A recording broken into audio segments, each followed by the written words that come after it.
Pentateuch comes from the Latin Pentateuchus and Greek Pentateuchos, which means the first five, and its earliest found use was by Tertullian circa 207 AD or thereabouts.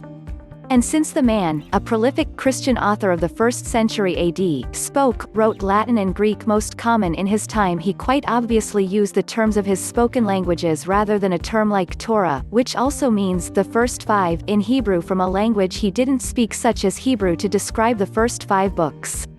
And the term Pentateuch simply remained in the Christian lexicon throughout history, becoming anglicized along the way.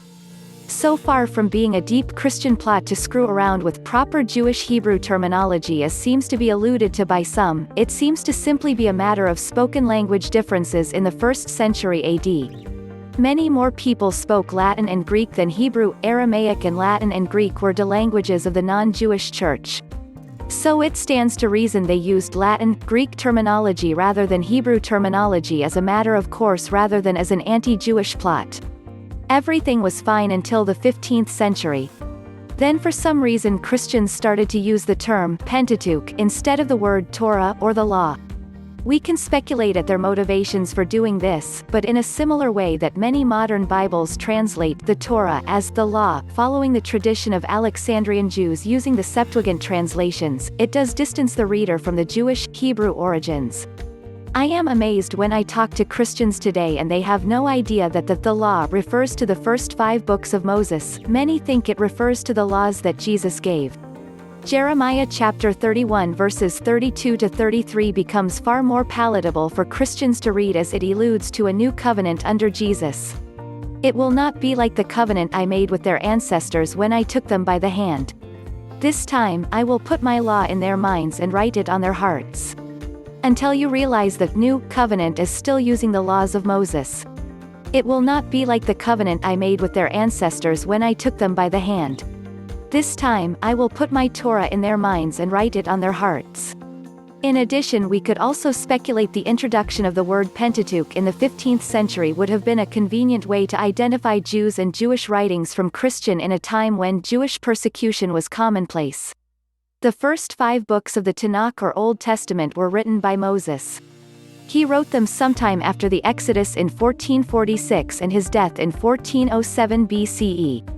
The Hebrew word Torah means instruction, doctrine, law, although some dispute using law. In the mid-2nd century, the Greek word Pentateuch emerged, meaning roughly 5 vessels, referring to the 5 books. Christians used this term because the Hebrew word Torah didn't mean anything to them.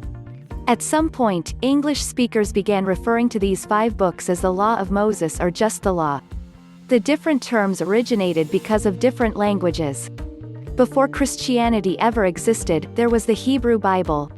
There still is the Hebrew Bible. The most important part of the Hebrew Bible was and still is the Torah. It is the instructions or teachings God gave to all its peoples through Moses. The Torah tells humans who worship the one God how to live according to God's will. These instructions or Torah are so important. Jews read a specific, predetermined portion of the Torah every week in synagogue. Jews all over the world read the same portion on the same Sabbath. This way Jews read the entire Torah aloud each year as part of their worship services. Why did the ancient Greeks rename God's instructions to the 5 books, or the Pentateuch?